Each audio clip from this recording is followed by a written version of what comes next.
Welcome, everyone, to Economics Matters, the podcast. I'm delighted to have Richard Eisenberg, a young friend of mine, young in the sense of we're not, he's not that young, and I'm not young, but we haven't known each other that long, although I think our paths kind of indirectly crossed because I was interacting with a lot of your reporters at Money Magazine over the Yes. years when you Yes. were the executive editor.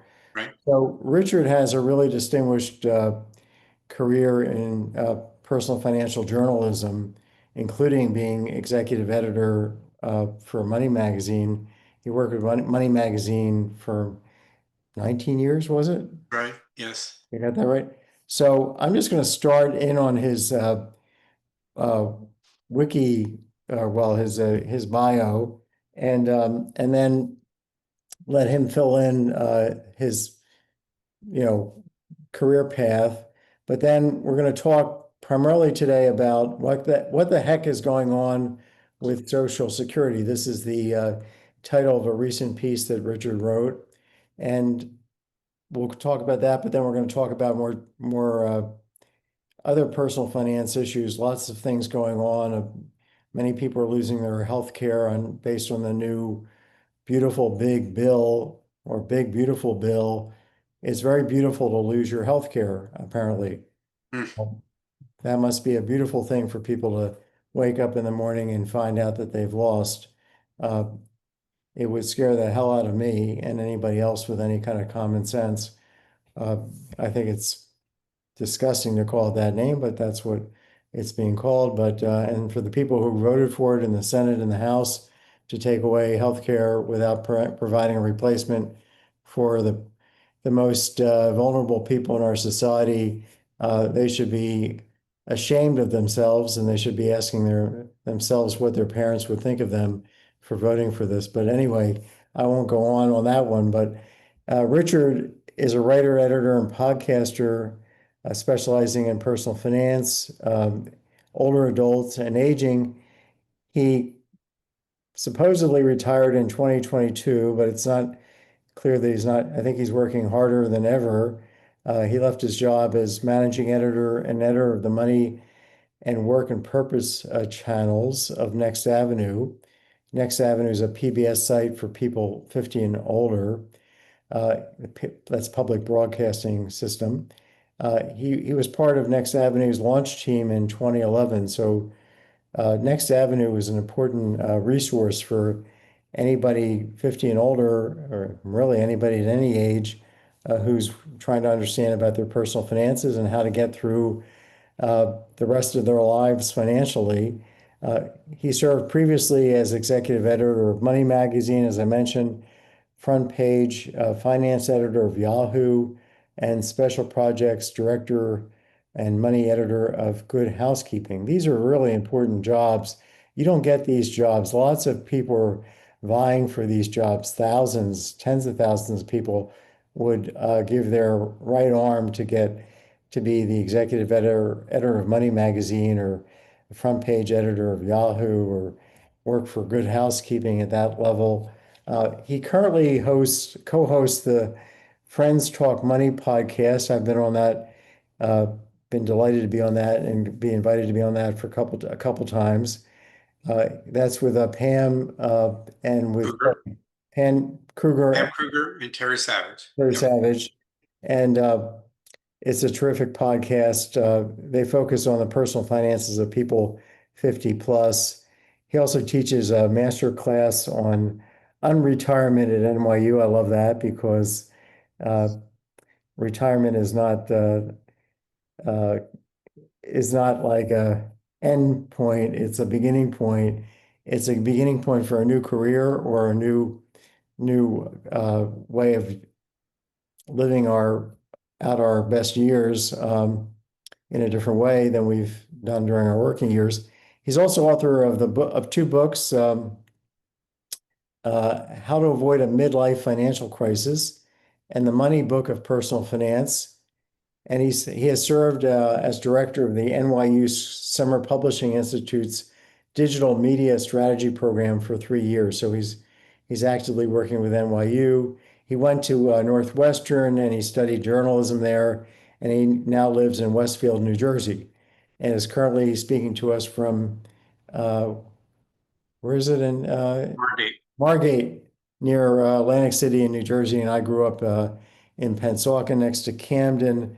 So this is my uh, hunting grounds, I guess, so to speak.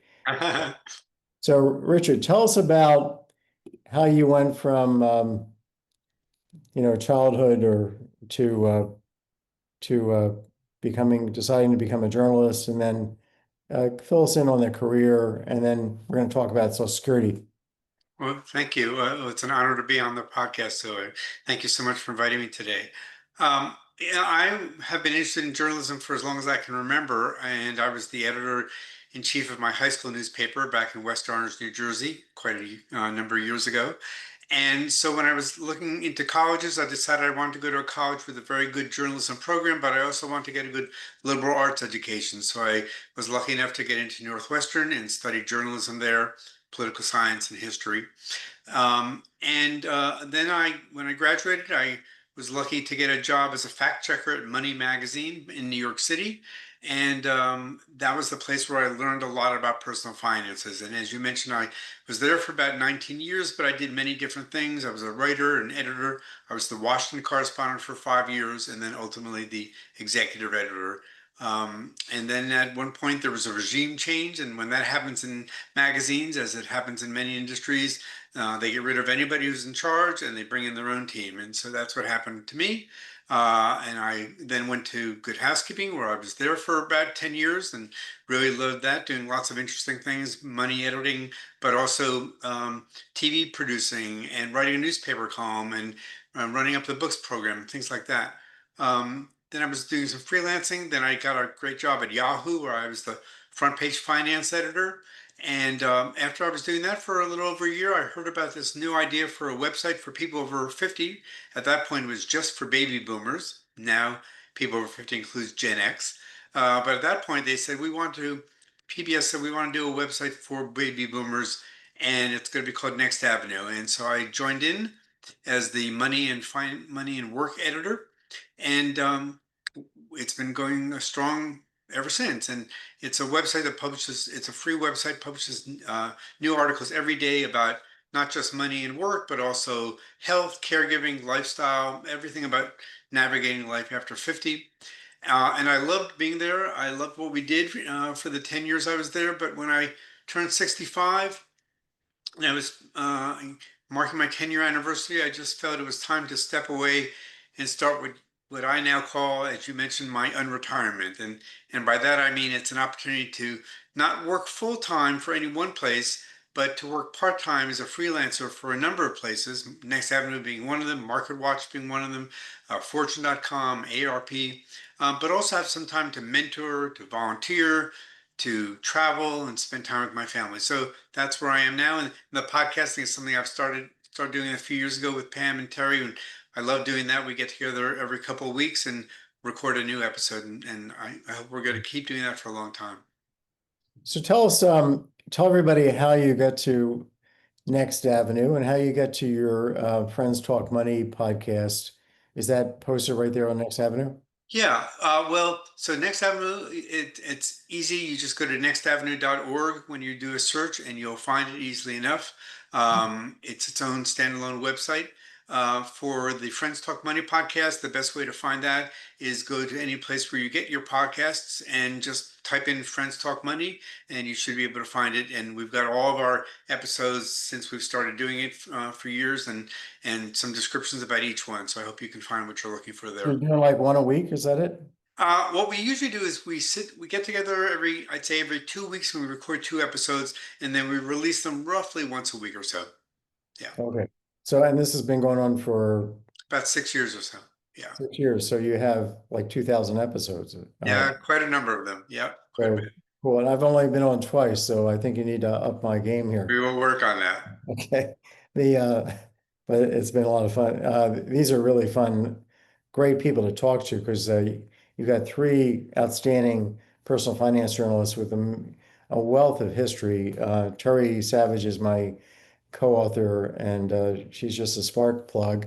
And Pam is too. Pam's fantastic, and as are you. So, Richard, you start out uh, fact checking. We have a lot of younger, middle-aged people, older people who have grandkids or grandkids, and my question for you, for them, is how you go from fact checking to be the head of the of Money Magazine, the chief editor for years. Uh, because if you're a good fact checker, your boss needs a good fact checker, and he wants to keep you, or she wants to keep you, or they want to keep you in that position for the rest of your days, because they're exactly what they. Because if you leave, if they promote you, then now they've got problems. Now they got to fact check the fact checker. Mm. Next one that they come along, they've got a good one. It's just in anything, like, I've got a great research assistant. Uh, do I want that research assistant to leave and go on to grad school, or no? But do I push them to go on to grad school? I do, because that's what good mentors do to help other people. So did you have a good mentor? How was it that you moved ahead from not just from, one step up, but you had to go from successive steps to the very top of this organization? Well, I guess I would say I volunteered a lot. I volunteered myself a lot for to be on projects when they were looking for people. I always loved to come up with story ideas, so I would always be peppering the editors with ideas I had for stories that even if I wasn't going to write them, and at the beginning as a fact checker, I wasn't allowed to write them, but other people ended up writing them. And then over time, they said, "Well, gee, maybe." And they knew I wanted to write. That's where I studied in school. And so, after a few years as a fact checker, and I think maybe they were getting tired of me pushing so much, they said, well, all right, we'll let you be a writer. And so I became a writer and did that for a few years. And I enjoyed doing that. They seemed to like what I was doing. I came up with lots of interesting ideas. One of them was something that they're still doing at Money Magazine today called The Best Places to Live in America. That was something that I started back in the 1980s, and they're doing it now. Um, and so I did that for a few years there, and then they said, "Well, would you be our Washington correspondent?" They had somebody down there, and they wanted to make a switch, so I said, "Sure." So I went down to Washington, and I was the one-person Washington bureau for Money Magazine for 5 years, covering a lot of tax legislation and the IRS and other agencies as it related to individuals, which I had a lot of fun doing. And then they said, well, we'd like you to come back to New York and be a senior editor. So I did. And I was doing that for a few years. And then over time, they said, now we'd like to promote you to executive editor. Executive editor was mostly, I would say, being in charge of scheduling each issue. So to be sure that we had enough stories and that we had a good story mix and that all the writers had assignments and we matched them up with our fact checkers. So I really enjoyed doing that. And I would have kept doing that until they said I couldn't. And they did. Let's talk about retirement for a minute. It's something Americans think about regularly. Ask yourself, how financially secure do you really feel? Do you have enough money to retire? How much is really enough? And if you don't have enough money, how can you possibly find that extra money before you do retire? These are all tough questions. My retirement software, Maxify Planner, is the powerful online planning tool that takes the guesswork out of retirement. It weighs your assets against your fixed expenses to calculate how much you can safely spend every year for the rest of your life based on when you decide to retire. And it shows you safe ways to find more money. Maxify makes a complicated problem like retirement planning simple. It's accurate, easy to use, and produces what you really seek, peace of mind. So make the smart choice and visit Maxify.com today. Don't miss this opportunity. That's Maxify with an I, M-A-X-I-F-I, Maxify.com. Now let's get back to the podcast. So at this time, Money Magazine, I remember on several occasions visiting your offices. It seemed like it was in New York City, Yep. some pretty big building, modern building, lots Yep. of people typing, lots of desks. It was a huge operation. Yeah. And of course, the internet came along and undermined a lot of journalism because everybody can become their own media company these Yep. days, right? Yep. Uh, But so Money Magazine, I guess, is now just online. Right. It's money.com. Yep. And it's not what it was, but we had, Phil Moeller is my co-authors, writes uh, about healthcare issues, and wrote Get What's Yours for Medicare. He wrote with Paul Solomon and me, Get What's Yours for Social Security. Uh, Right. and I met him there. So you have some fantastic people working with you. But I think the other thing about your success probably has to do with your personality. You're just come across as somebody who is uh, conscientious, believable, and not threatening. Uh, Thank you. Well, you're a relaxed guy, and that I think matters. But also come across with a serious undertone. So, well, thank you. Yeah, I mean, I went into service journalism, which is what a lot of people call it, what I call it, because I wanted to find a way to help people and to explain things that were important to people that they wanted to know about. When I started Money Magazine, there wasn't very much going on in personal finance journalism, and so we were sort of figuring that out as we went along. And then along came Smart Money, and then the Wall Street Journal started doing some more, and the New York Times started doing some more. But I've heard from a lot of people who said that Money Magazine really helped them understand personal finances in the 1980s and 1990s, and until the magazine went away, but the website's still around now. So I was glad that we could be helpful for so many people. And then over time, as I got older, I found that there were issues that only older people needed to know about or wanted to know more about that were different than what people needed to know about when they were in their 20s, 30s, and 40s. So that's been my focus for the past few years. I've sort of graduated along with people my age, I think. cool. So let's talk about what the heck's going on with Social Security. Yeah. You wrote this terrific column. And by the way, where do people find all your columns? Uh, Tell us. Yeah, well, I write for Next Avenue fairly often, and so you can just find me by doing a search on the website of Next Avenue by my name. You'll see my articles. They're usually on the Money channel or the Work and Purpose channel, so you can find them there. And then I write a column for MarketWatch, which is owned by Dow Jones, and I write for the Retirement channel. And that the column I write there is called The View From Unretirement, and I write for them every 2 weeks. Okay. And there again, you can find me by doing a search by my name. There is a paywall for MarketWatch, so you may be able to get some articles for free, but if you want to read them all, you'll need to pay for it. Next Avenue is free. Okay, I'm just going to really quickly just show everybody your column on Next Avenue so that make sure that people know where exactly to go. The okay, so here if we come to go to nextavenue.org and look up Richard, or look up this title of this article. Yep. The heck is happening at Social Security? And we have a really, master writer talking about really encapsulating what everybody's worried about. Is this, you know, is the system going to, there's a financial problem, but then there's also the firing of like, they're trying to fire 20%. I think they've fired maybe 7,500. You're going to tell us.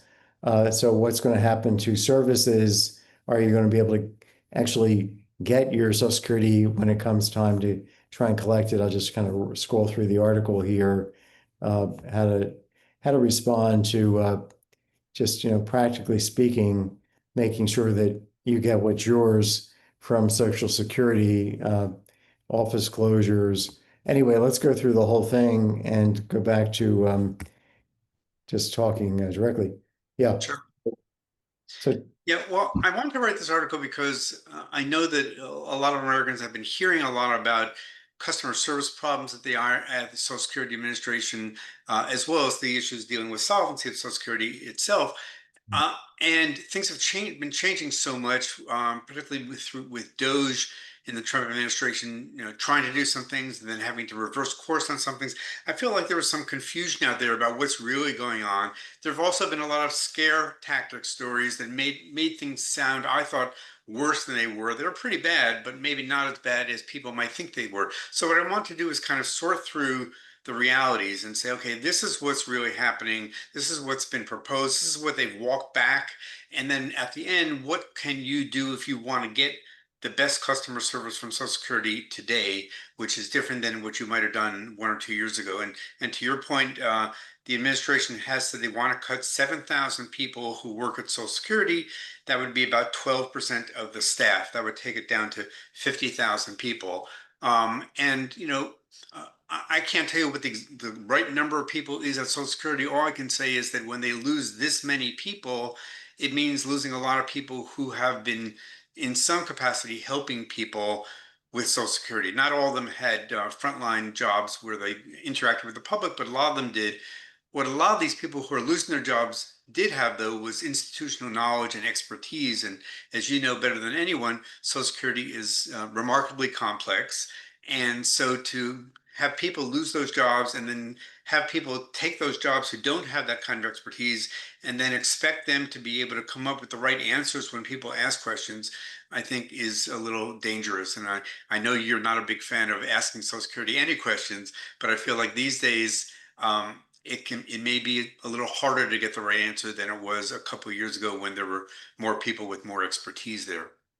Yeah, my experience has been that half of the answers that Social Security in the past was giving people were either wrong, incomplete, or misleading, and that you could make serious mistakes and lose hundreds of thousands of dollars over your lifetime and measured in present value by just not being told that there are six different widow's benefit formulas.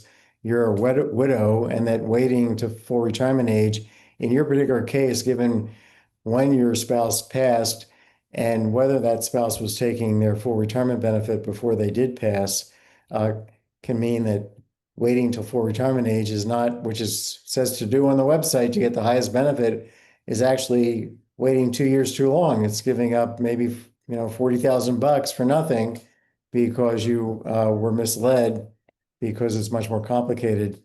So of course that's why we have our Maxify Planner software to help people.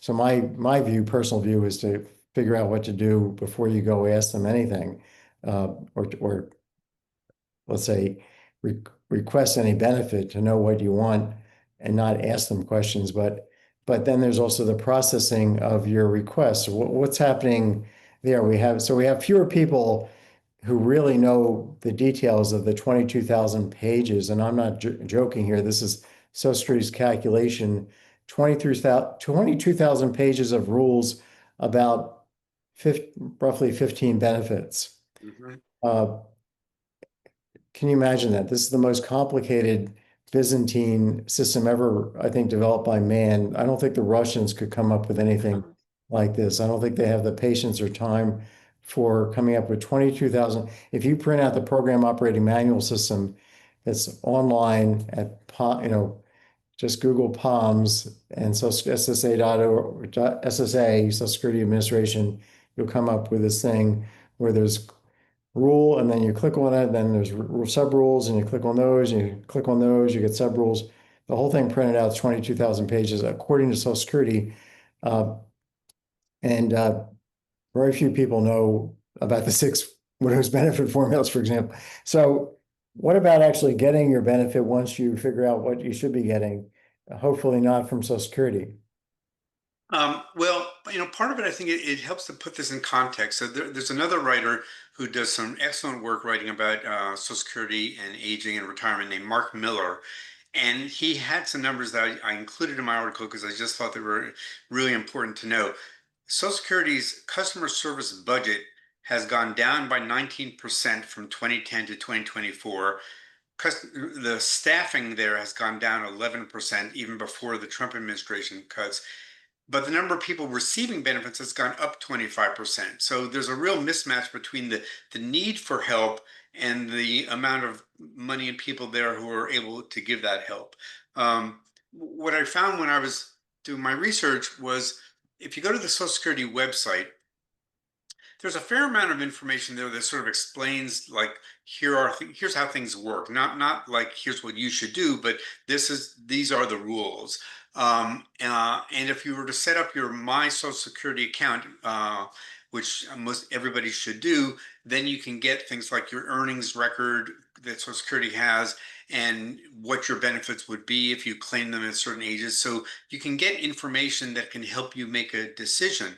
One of the things I found when I was researching my article was there's also something else on the Social Security website that is very hard to find. It's not marked in any way, but I found it and I included in the article where you can find it. And this is a state-by-state list of office closures. And I mention that because there's been stories that have suggested that Social Security is closing all their offices. Well, they're not closing all their offices.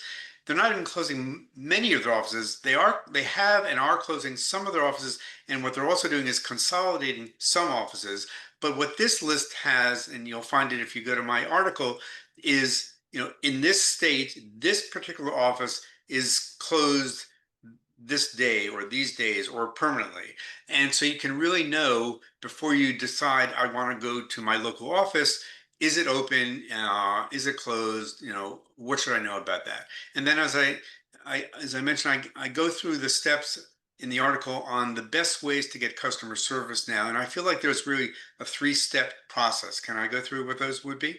Oh, please. So the first thing for people to do is to go online, as I mentioned, go to the Social Security website to see if they have what you want to know, and get your My Social Security account to be sure you've got the information you want. So that may tell you what you're trying to find out. If it doesn't, the Well, I next might tell you the wrong thing, just it's to be clear. it's possible. You're right. I mean, I I can't think it's, guarantee it. I think it's probable. Okay, all right. Um, Yeah. the next thing you could do then would be if you want even more information or you didn't find what you got or you're still confused, you can call Social Security's 800 number. And when you do that, you'll either be able to hear recordings of answers to common questions, which might tell you what you're trying to find out, and hopefully it's accurate.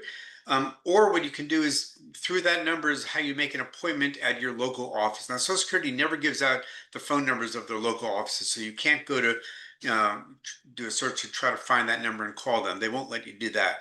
But if you call the 800 number and say, I live in X town or X county, you'll then be able to make an appointment at that place. And that's the third step, is to go to the local office and have an appointment. Now, you don't want to just drive there without an appointment and show up and hope that they'll see you, because these days, odds are they won't, because they're so busy. You'll be waiting all day and hours. Maybe you'll be lucky enough to get to see somebody, but there's a good chance you won't. But having an appointment will help you. But I will tell you that what I learned was these days, you'll wait an average of 34 days to get an appointment. It's not like you're waiting that long for them to tell you when you'll go. It's that when you get the appointment date, it'll be about a month out in the future. So you don't want to be doing this for something that you need an answer tomorrow, because you're not going to get an answer tomorrow, at least not from somebody at the local office. But if you can do it where you give yourself enough time and you make an appointment, and then you can sit down with somebody. Now, when you go to that Social Security office, you have to bring everything that they may want to know or they may want to see to help answer your questions. So, if you're trying to figure out, well, if you want to just say, I want to apply for my benefits, or I want to understand if I should consider applying for my benefits, they're not going to tell you whether you should or you shouldn't, but they will help you do it if you want to, or tell you what to be thinking about. But you've got to have, the records that you'll need, and the Social Security website will go through all that for you.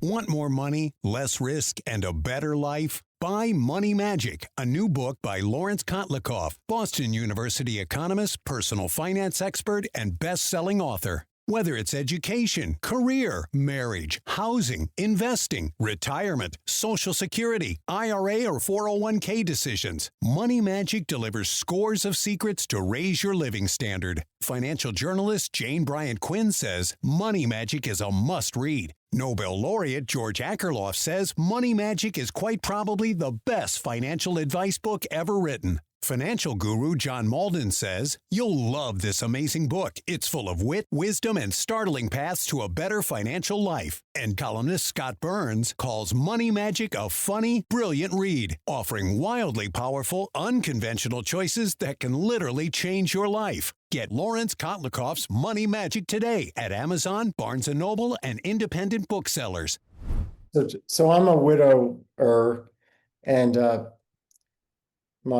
let's say my wife passed, hypothetically, God forbid, today, and it's going to take me a month to go in to file for a widow's benefit. Widower benefit, is that what you're saying? No, you could file for that online through the Social Security website. You don't have to go in person. Okay. If all you want to do is that, and you're ready to do, and you've got all the information you need, you can and you should do it online, and you'll be able to take care of that immediately. What I was talking about is when you want to do it in person with a human, or you've got questions you wanted to talk to with a person. But wherever possible, you should try to do it online because it's faster, and And you can upload things like your marriage certificate and the death certificate of your spouse.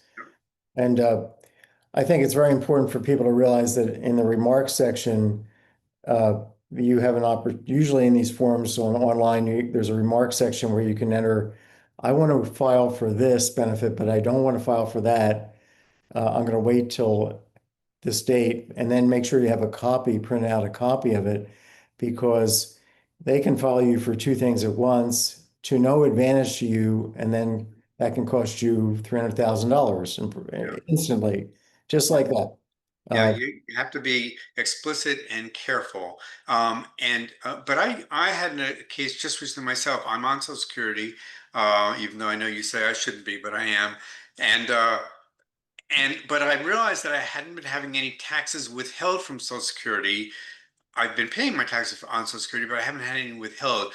And I didn't understand, and now I do, that there's a form you can send the IRS and fill it out to say, I want X% of my checks withheld for taxes, and they will do that. So I found the form, which wasn't easy, but I found it. I mailed it into them. I told them what I wanted, and I just got a letter back from them saying, yes, we're doing that as of now. So that was easy to do, and I didn't need to speak to a human. They were able to take care of it, I would say, within about 2 weeks. So that was pretty quick. So Richard, are you willing to, or are you able to share why you took Social Security at 65 rather than 70? Well, I didn't take it at 65. I took it at 67. So I waited till full retirement age. I know that I would have earned more security by waiting to 70, but because I'm not earning a full-time income anymore, and yet I still have bills to pay, our mortgage is paid off, thankfully, but we've got high property taxes in New Jersey and other kinds of insurance policies and car payment, all those sorts of things.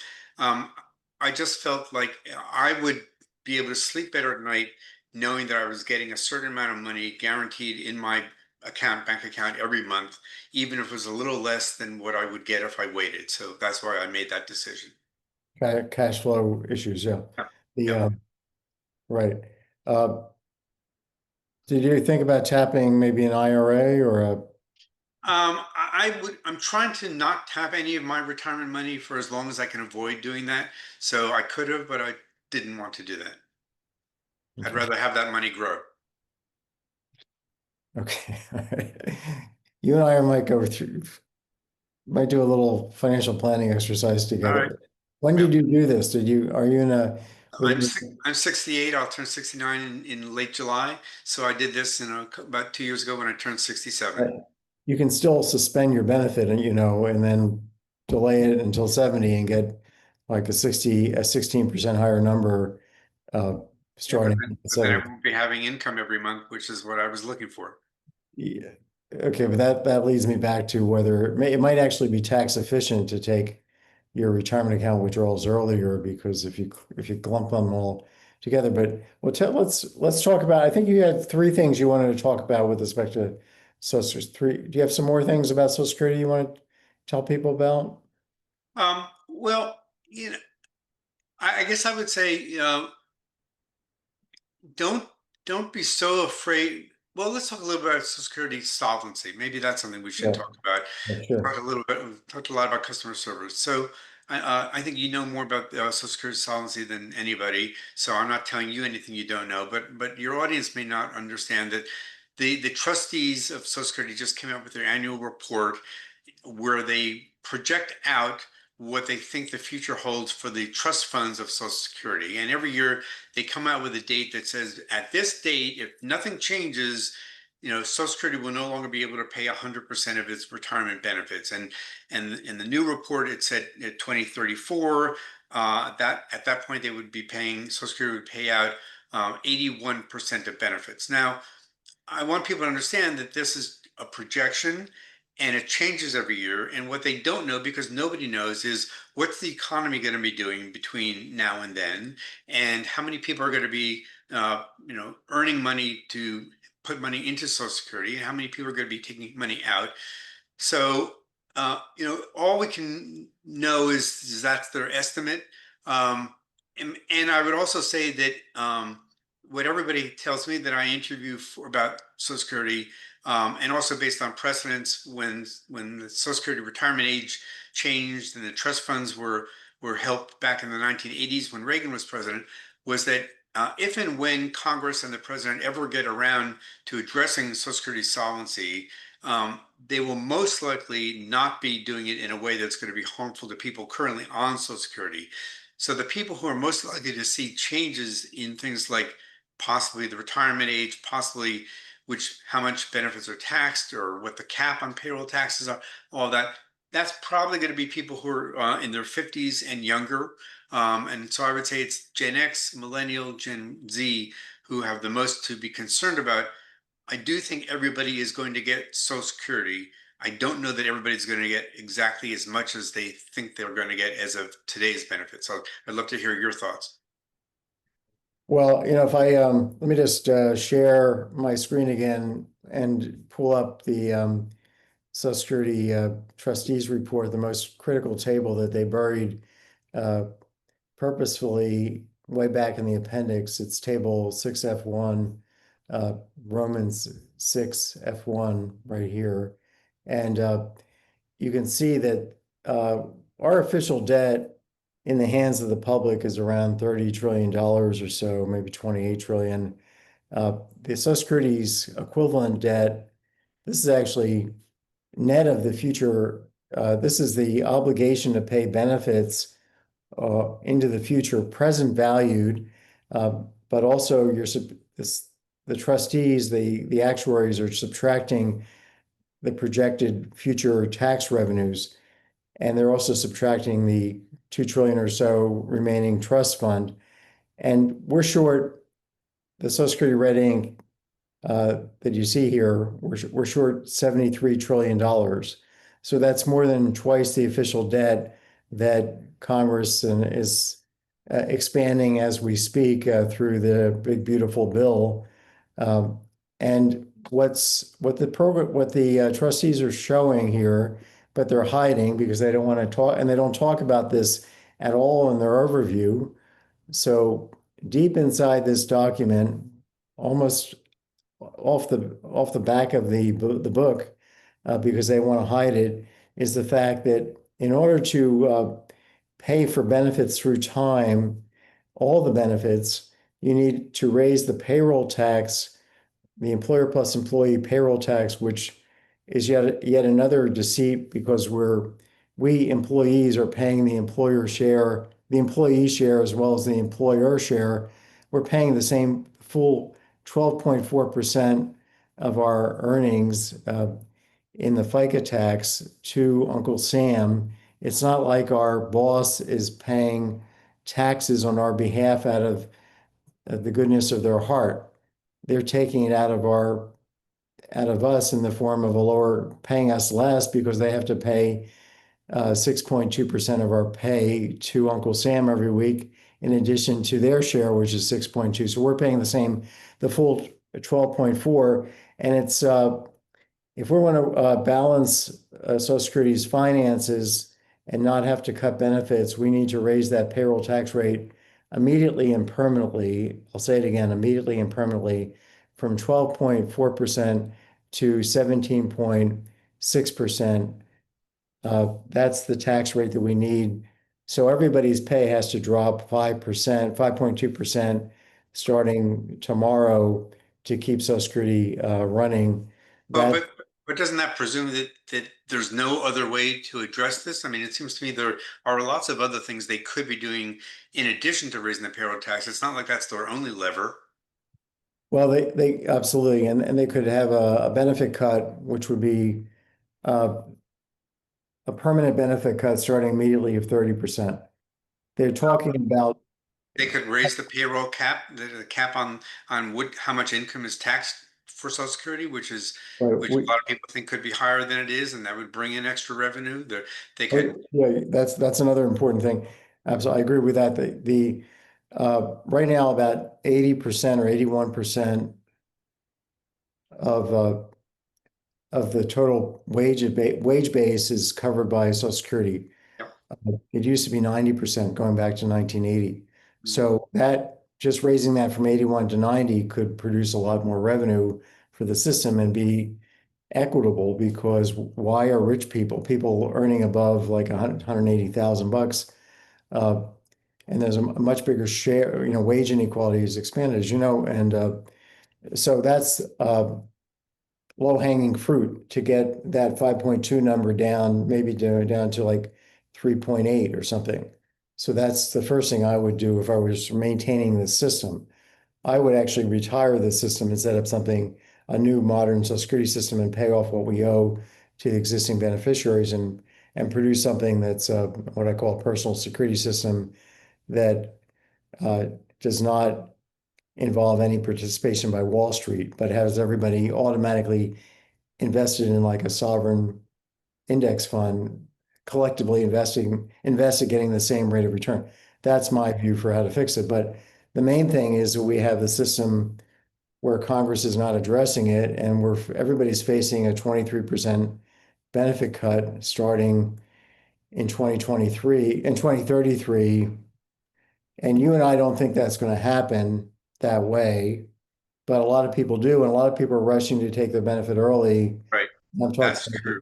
age Uh, 62 because of this. yeah, I saw a number that said that 18% more people are claiming Social Security benefits since January than the same period last year. A lot of people are frightened enough that they feel like they need to start claiming Social Security as soon as they're able to, or at any age that they're able to, even if they hadn't planned to, because they're nervous that they won't be getting any benefits in the future. And I think that that's going overboard, and I feel that's harmful for people, and they shouldn't be making that decision. I do think that things will be changing, but I don't think they should be taking money that they don't have to be taking if they can avoid taking it when it's not necessary.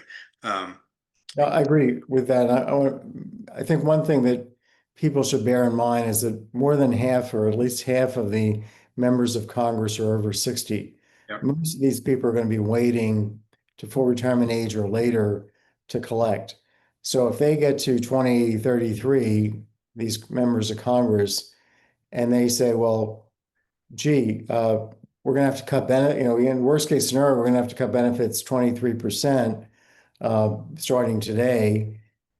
Well, why should we be disadvantaged relative to somebody who started the benefits at age 62? It's likely that they would change the law so that they were not treated differentially badly relative to somebody who took their benefits early. So that's another argument for not uh, going early. If you go early, you're going to have your benefits, under this really worst case, implausible scenario, you have your benefits cut as well. But clearly, uh, the gain from waiting won't be as large unless Congress changes the law to help the members of Congress. If you look at at who's voting for this bill, ask yourself, did Senator Johnson, who was this holdout on the voting for it, does he have anything that is helping in this bill that he helped push through that's helping his small company in Wisconsin? That's an example of, because all these members of Congress are looking out for themselves, or looking out for getting reelected. Senator Murkowski voted for this thing, this, what I think is an atrocity, for for purposes of getting something to do with whaling, uh, Mm. to get extra votes so that she can be reelected and be senator from Alaska until she's 105. That's her goal in life, to stay in power, apparently. I'm being obviously a little, nothing, Yeah. no, Senator Murkowski is one of our better senators.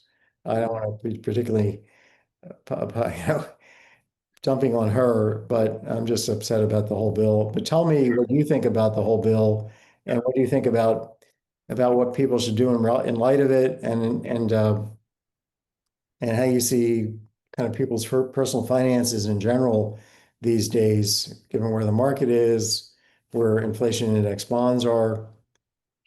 What kind of advice do you have? Um, well, the last thing I'll just say about Social Security solvency is I think I wish the president and Congress would address Social Security solvency sooner rather than later, so that people know how things are going to change and there won't be all the panic and fear out there. But I don't think that's going to happen. The last time there were issues in the 1980s, they addressed them just before the real problems were going to start. So my guess is we'll start seeing serious thinking about this in action in the early 2030s, which I think is longer than it ought to be. But as for the big, beautiful bill, I don't think it's very beautiful myself either. Um, I'm concerned about a number of parts of it that I think are going to be troublesome for a lot of people. One of them is the Affordable Care Act, the uh, you know uh, Obamacare, as it's sometimes called, the subsidies there, which have been around for a while and help people, lower and middle income people, people with incomes up to $60,000, help subsidize the cost of their premiums, and so they can afford to buy health insurance. It looks as though this legislation is going to do away with those subsidies, these what are called premium tax credits, at the end of this year, which would make health insurance much more expensive for people under $60,000 who were getting those subsidies. The number I saw was it could be somewhere around $700 or $800 extra a month in what their premiums would cost. And that, I think, is going to prevent some people from buying, or at least feeling they can afford to buy They're getting health rid of insurance. they're getting rid of all the subsidies entirely? Yeah, No? they're getting rid of what they call the premium tax credits, which are basically the subsidies that are for people whose incomes are below a certain threshold. And the numbers show that the threshold is roughly $60,000 of income for an individual, higher for a family. So for those people, they will no longer be able to get the subsidies that they've been able to get until now. So you're talking, so if it's a couple both on Obamacare, we're talking about possibly losing $10,000, $15,000, somewhere in there? It's possible. I mean, I can't swear to those numbers. And also, I would say the legislation may change the next few days. So we'll have to see what the final legislation looks like. But certainly both the House and the Senate are going in that direction. And that worries me. And then similarly, we hear a lot about Medicaid. My biggest concern there is for people who need or are on long-term care. The cuts in Medicaid are going to make it much tougher for long-term care providers, and I'm talking about nursing homes and long-term care facilities and home care agencies, to be able to provide the service. And on top of that, you look at what's happening with the immigration crackdown. Many of the people who do long-term care work, particularly home health care workers, are immigrants, some legal, some not, and some have family members who are not legal. And so I feel like the combination of the two of them is going to make it much harder for people to get, um, and maybe afford the cost of long-term care that they're going to need. And I think that often gets lost in the shuffle. We hear about Medicaid, and we hear about it mostly as it relates to, well, are these people working or not so much what it means for somebody who actually needs the kind of care that people get because they're on Medicaid. And also the CBO, I think, is forecasting 11 million people will lose their Medicaid. Uh, if you don't have health insurance and you have a broken arm, they're still going to take you to the hospital. They may not take you to the private hospital, but you know, Boston City Hospital here, and they're going to take you to, if this happens in Boston, they may not take you to Mass General. They probably do. I mean, Mass General, I'm sure, doesn't turn you down. Yep. So this means that everybody's going to lose health insurance in the sense, or health care, in the sense that everybody is going to need to go to the emergency room, and everybody's going to have to wait like 2 days with a broken arm, maybe, or be triaged so that their strep throat isn't addressed for 36 hours or something. So the idea that this is not going to come back and haunt the members of Congress themselves personally, and their kids and their siblings, is just not the case. I mean, we don't have enough. We have obviously concierge medicine, so you can, and probably there will be there are concierge clinics, but they're not If you can places, afford places where we're going to do, knee surgery when you need it, right? Yeah. Uh, Well, and the cost of healthcare at the hospitals will likely have to go up to compensate them for the money that they're no longer getting through Medicaid. And so I feel like it's going to be something that all of us will be paying for one way or the other. Another area that I'm concerned about through this legislation, a little off topic for Social Security and Medicare, but of interest to anybody who either has a small business or is thinking about starting one. And a lot of people think about and are starting and running small businesses, even if it's single person entrepreneurship operations when they're retired.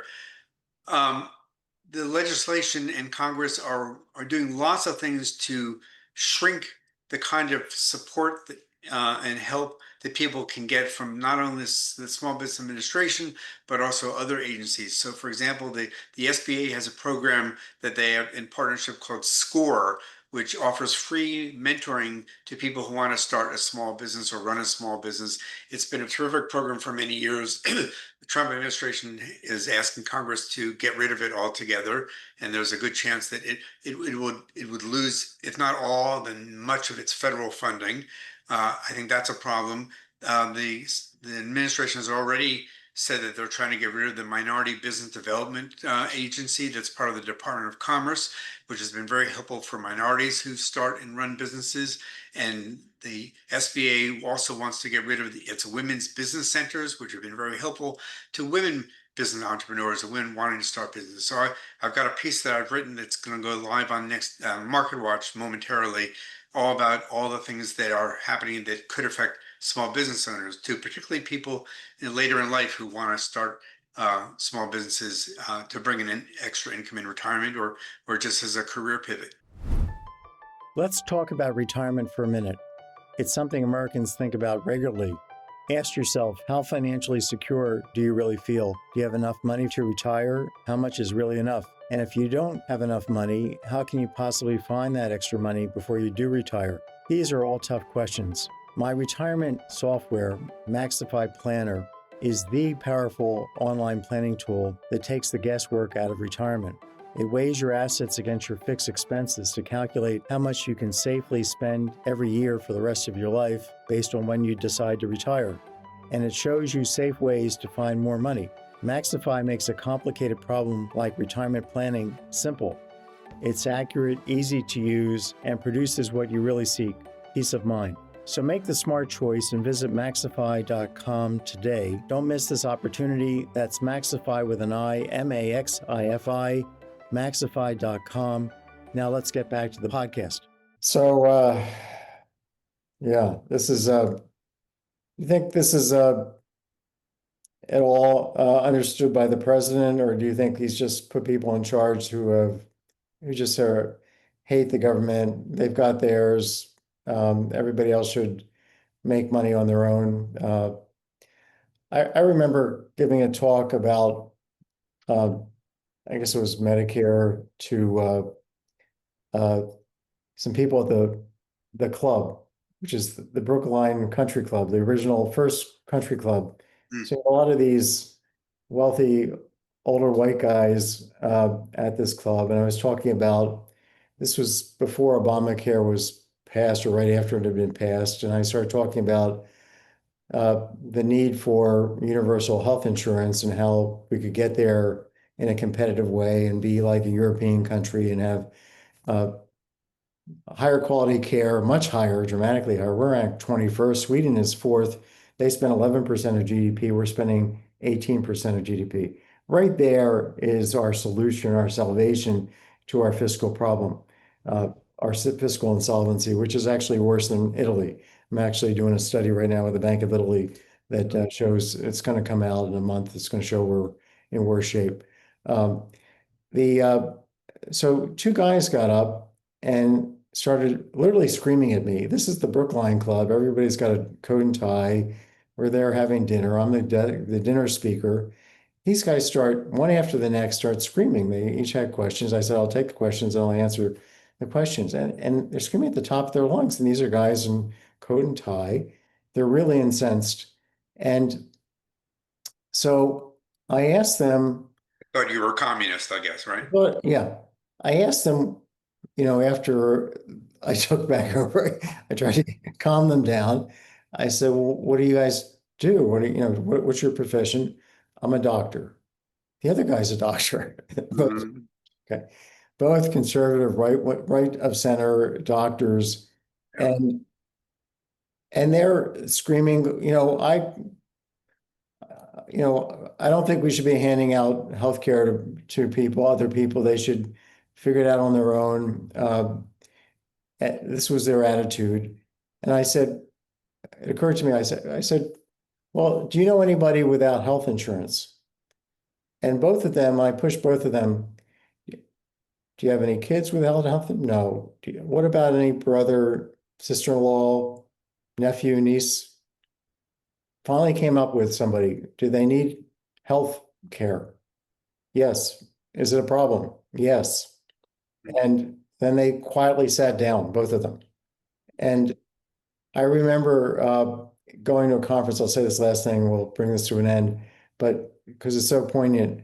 After Sandra Day O'Connor stepped down from being a justice of the Supreme Court, first female justice, fantastic person, and brilliant lawyer.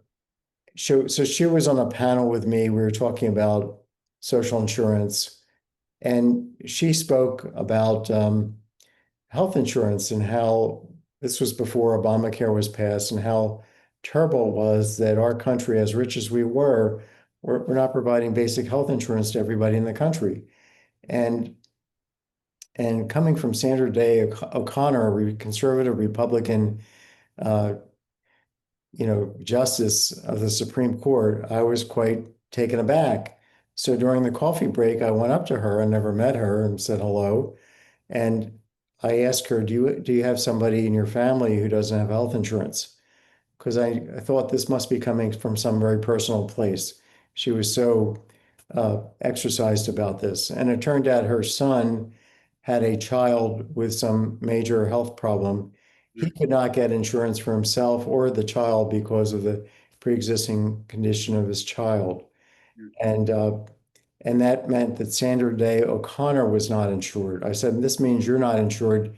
You don't have health insurance either, because she was on the line to take care of the son, to take care of the grandchild.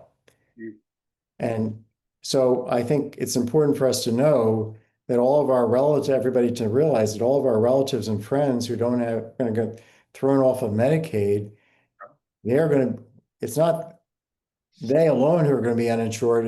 We're going to be uninsured because we're going to have to take care of them when they don't have insurance. So I'll leave everybody with that sad, cheerful thought, Yeah. and just say thank you a million, Richard, for coming on. I'm sorry I spoke long. I think I always speak too much in these things, and I can't restrain myself. But as ever, we had a great, interesting, and informative conversation that's, I think, going to be helpful to people. So the basic line on Social Security is you give the final summation here. I guess my final line about Social Security is, don't panic. Social Security will be there. It may be different. And if you need to get support and help from Social Security, there are ways to get it, but just double check the information before you make a final move. And go early and go often, I guess. Exactly. Right. Great. Thanks a million for coming on to Economics Matters, the podcast. We will be in touch for sure. Thank you.